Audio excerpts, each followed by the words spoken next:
के लिए टॉपिक बना था आज के लिए, इलेक्ट्रिक डाइपोल। बहुत सिंपल वर्ड है,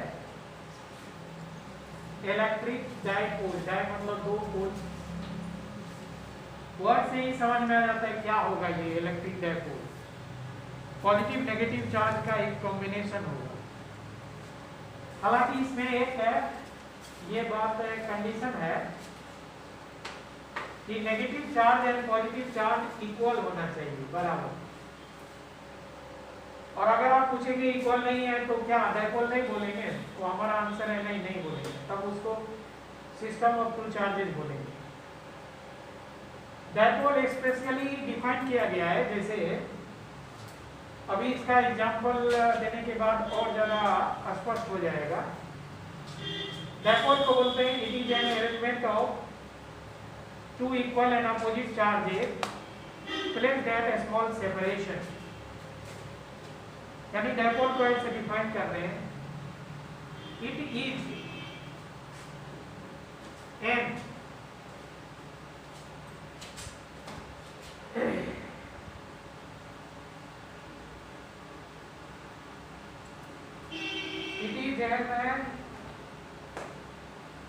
an arrangement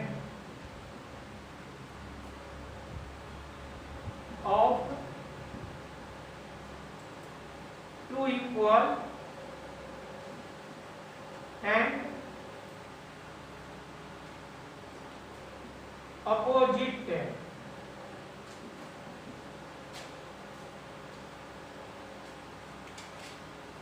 charges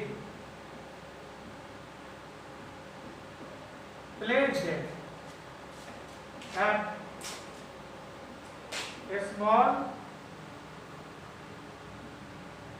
separation। ये डिफिनेशन हुआ डाइपोल का। डायग्राम ऐसे दिखाएंगे डाइपोल के लिए, माइनस क्यू है, ये प्लस क्यू चार्ज है, ये कहलाता है लेंथ ऑफ द डाइपोल, जो यूजुअली 2L रखते हैं। 2L रखने का एक सुविधा होता है कि सेंटर से L इधर और सेंटर से L इधर। आगे जो एक्सप्रेशन डिराइव करेंगे ना तो उसमें 2L का आधा लिखना पड़ेगा। 2L का आधा L बड़ा सिंपल हो जाता है, अदरवाइज L लिखेंगे तो L/2 एक्सप्रेशन में रूट आएगा, क्यूब आएगा, उसमें L/2 थोड़ा कॉम्प्लेक्स हो जाता है, जटिल हो जाता है। L सिंपल रहता है इसलिए 2L मानते हैं। ये डाइपोल का स्ट्रक्चर है। एग्जाम्पल क्या है हमारे नेचर में, नेचुरल थिंग, यानी नेचर में मिलने वाला क्या कोई वस्तु ऐसा है, ऑब्जेक्ट, पार्टिकल, जो डाइपोल जैसा बिहेव करता हो, जिसको हम ऐसे बार नहीं हाँ है।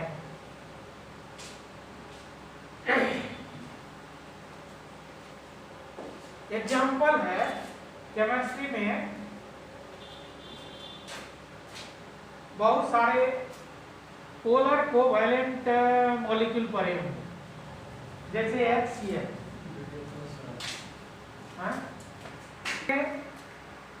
हाइड्रोजन और क्लोरीन के बीच जो ये कोवैलेंट बॉन्ड है, ये बॉन्ड पेयर थोड़ा शिफ्ट रहता है टुवर्ड्स क्लोरीन, इसीलिए इसमें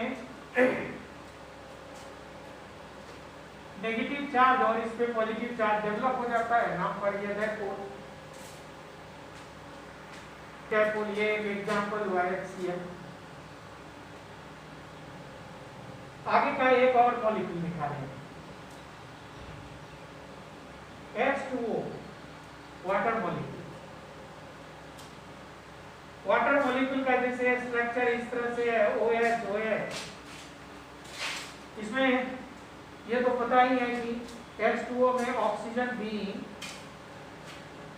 highly electronegative, so oxygen will pull bonded pair of electron towards itself in comparison to hydrogen because it has high electronegativity।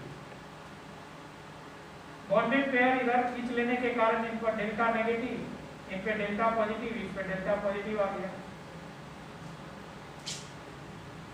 और डेल्टा एक छोटा सिंबल है। ये ऐसे कंसेप्ट है, ऐसे नहीं कहने लगेंगे ये डेल्टा तो यहाँ 2 डेल्टा होना चाहिए। एग्जाम्पल हम दे रहे थे इलेक्ट्रिक डायपोल का, जैसे HCl मॉलिक्यूल एक एग्जाम्पल हुआ, natural example of electric dipole. Water molecule में oxygen atom and hydrogen atom से oxygen being highly electronegative pulls the bonded pair of electron towards itself, ऐसे खींच लिया। इनके कारण इन पे नेगेटिव चार्ज डेवलप हो गया, इन पे पॉजिटिव, लेकिन ये थोड़ा अमाउंट को शो कर रहा है, इसलिए यहाँ पर ऐसे ये नहीं कर देंगे कि ये थोड़ा मिलके डबल थोड़ा हो जाएगा, यानी 2 डेल्टा, ऐसा सिंबल नहीं होता, थोड़ा ही है, इसलिए यहाँ डेल्टा ही लिखिए। हाँ, ये कर सकते हैं, this molecule is the combination of 2 electric dipoles, OH again OH। ये इलेक्ट्रिक डायपोल का एग्जाम्पल हुआ। हम लोग डिस्कशन में हमेशा इलेक्ट्रिक डायपोल को ऐसे शो करेंगे with -q and +q charge at separation 2l usually study में। अब डायपोल के लिए आगे इलेक्ट्रिक डायपोल से रिलेटेड क्या सा physical quantity and parameter important है, जो एक्सप्रेशन में हमको हेल्प करेगा to make the expression for electric field, electric potential, torque and potential energy.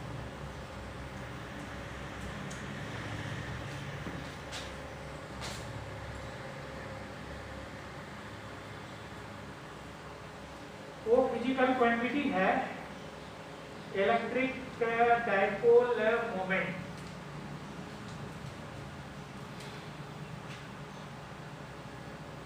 Electric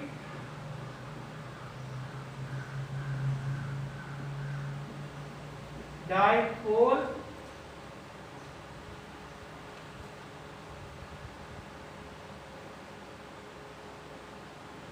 moment, जिनको यूजुअली P से डिनोट करते हैं। किसी इलेक्ट्रिक डायपोल के लिए इलेक्ट्रिक डायपोल मोमेंट क्या है?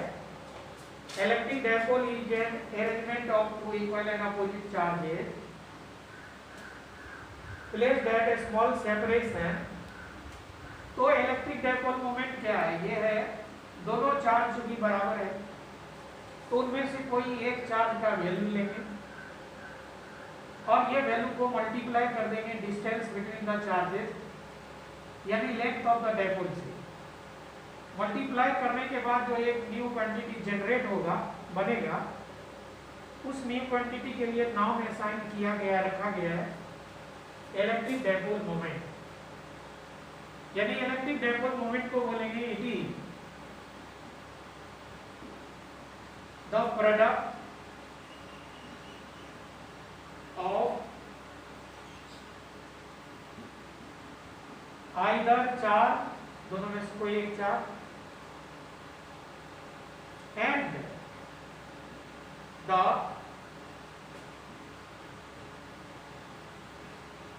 separation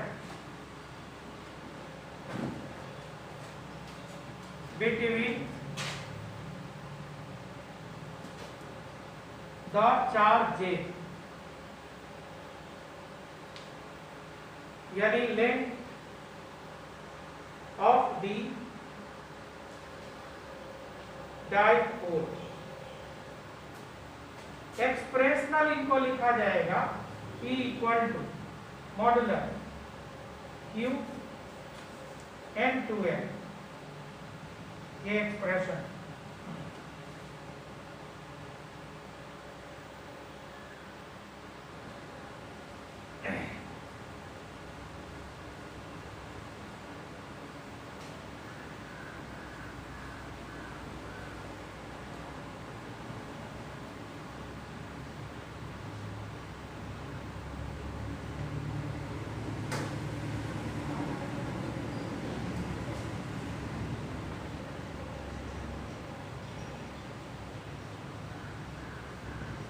SI unit of electric dipole क्या है? फार्मूला यहाँ है, SI unit of P electric dipole moment will be Coulomb meter is Coulomb meter, जिसको जनरली ऐसे लिखते हैं।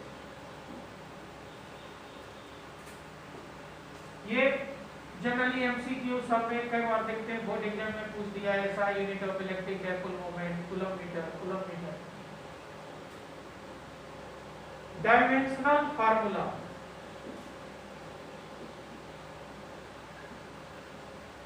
ऑफ P, कूलम्ब चार्ज है तो चार्ज का डायमेंशन लिखा रहता है AT,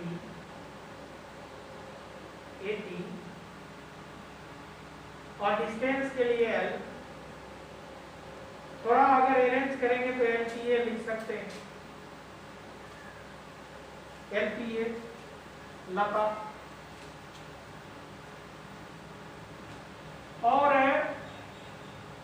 ये वेक्टर क्वांटिटी में कंसीडर किया गया है electric dipole moment. Electric dipole moment का आगे ट्रीटमेंट अंडर मैथमेटिकल फिजिक्स में जो मैथ होता है, तो in mathematical physics we will write electric dipole moment always as vector quantity.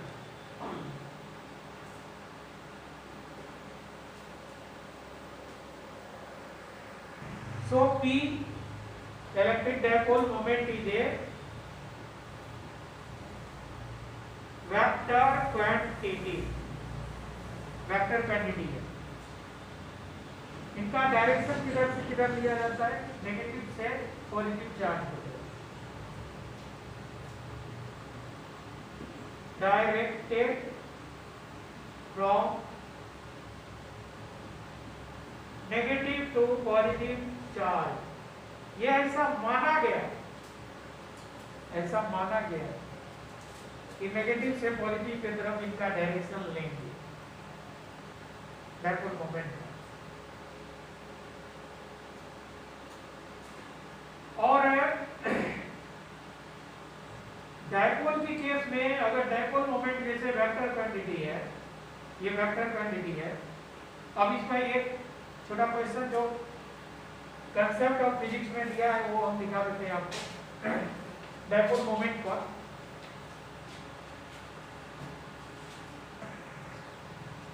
Page number 124, concept of physics part 2 का।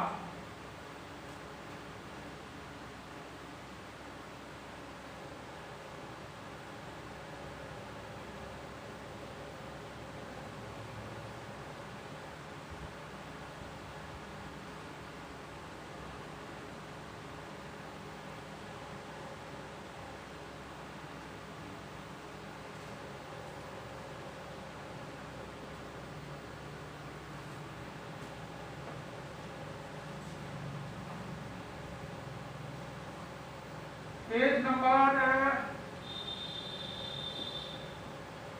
124 का क्वेश्चन नंबर 72 में ऐसा कहा गया है कि रिजल्टेंट डायपोल मोमेंट निकालिए। थोड़ा हम क्वेश्चन भी जल्दी से लिख देते हैं। क्वेश्चन क्या है? 3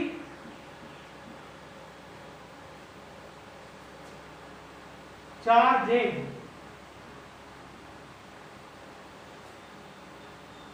are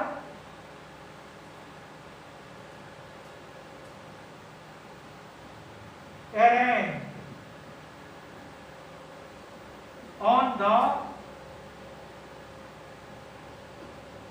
vertices of an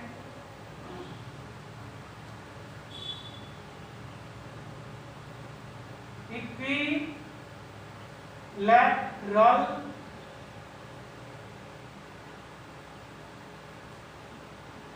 triangle at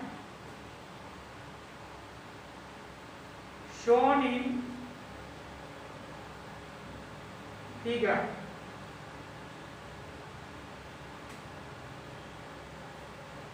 Find the dipole moment of the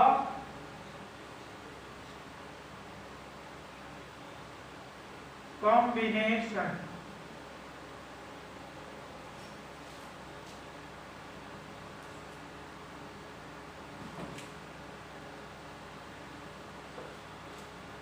और डायग्राम इनका ऐसे दिखाया है जो दिखा रहे हैं डायग्राम।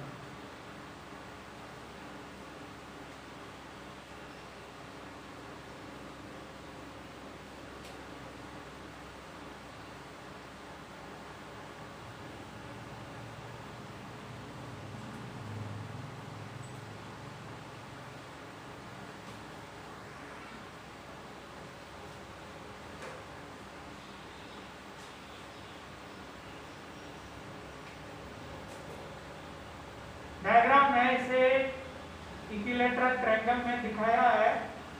यहाँ पर -q चार्ज लिया है, यहाँ -q और यहाँ 2p लिया है और दोनों के ये इनका हर एक साइड को d बताया है। तो बोल रहा है इसका टोटल डायपोल मोमेंट निकाले। पहले ये वाला जो अरेंजमेंट ऑफ 3 चार्जेज है, ये अरेंजमेंट हुआ। In this arrangement there are 3 charges placed at the vertices. Vertex हुआ, उसका प्लूरल होता है वर्टेक्स। वर्टेक्स कोना को बोलते हैं, कॉर्नर को, उसी का प्लूरल यूज किया है। वर्टिसेस इसलिए लिख रहा है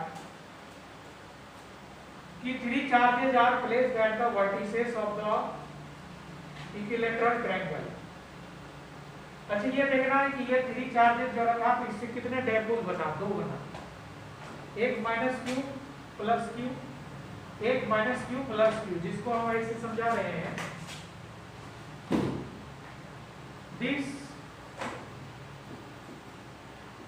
arrangement can be considered as the combination of 2 electric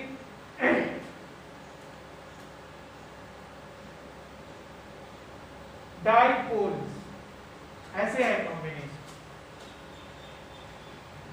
यहाँ -q और +q एक डायपोल डी सेपरेशन का है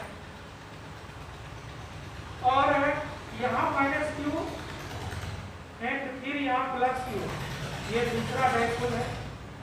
ऐसे रखें, देखिए ट्रायंगल बन गया। इनमें ये वाला डायपोल मोमेंट का डायरेक्शन इधर है, ये वाला डायपोल मोमेंट का डायरेक्शन इधर है। ये डायपोल मोमेंट का नाम हम लोग अभी P1 वेक्टर रख रहे हैं, इनका P2 वेक्टर रख रहे हैं।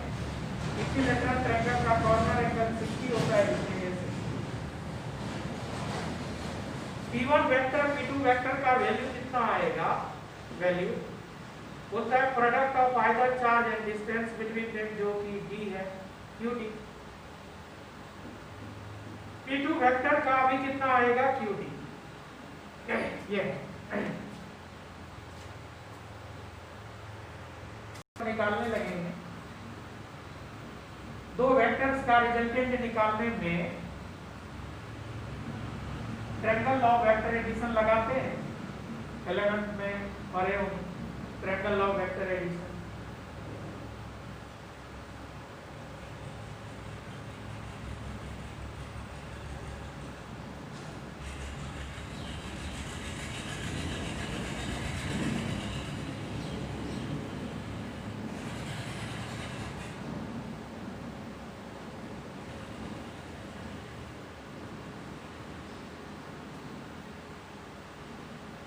तो मान लेते हैं कि इन दोनों का डायपोल मोमेंट का रिजल्टेंट P है। आगे से करें कि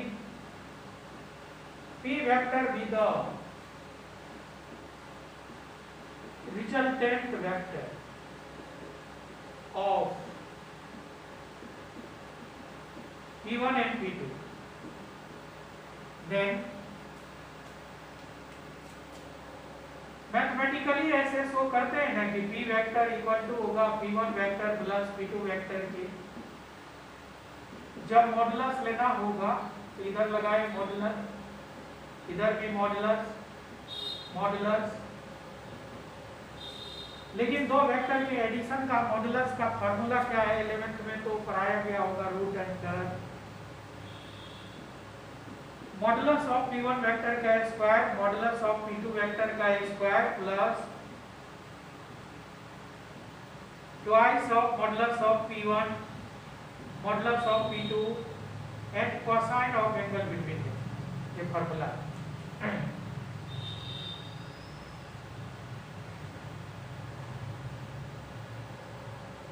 तो जब इनको हमें डेटा भरने लगेंगे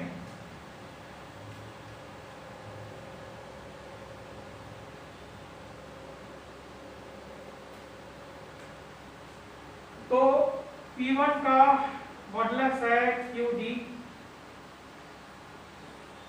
QD का स्क्वायर, अगेन QD का square plus twice QD again QD, दोनों के बीच का एंगल है cos 60 और ये हो गया रूट अंडर ये QD स्क्वायर ये QD स्क्वायर में ट्वाइस QD का स्क्वायर प्लस यहाँ पे ट्वाइस QD का स्क्वायर एंड cos 60 होता है half, so two cancel, total ये मिलके यहाँ लिख रहे हैं ऊपर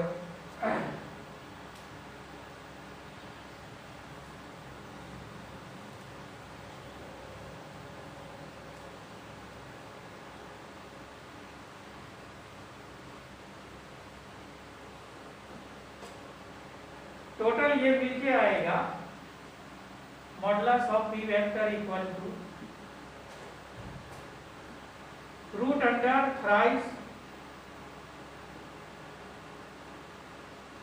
QD का स्क्वायर जो कि रूट अंडर 3QD आंसर दिया है।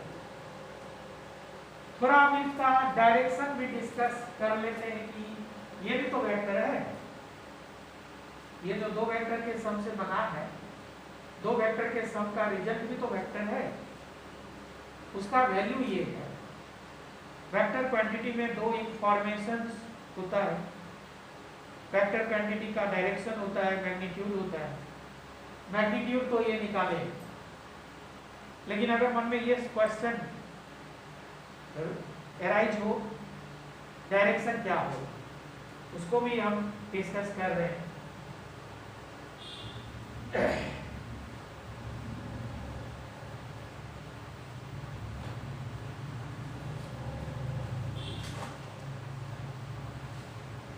हम लोग ऐसे दिखाए थे कि इधर है P1 वेक्टर, ऐसे दिखाए थे, और ऐसे दिखाए थे इधर है P2 वेक्टर।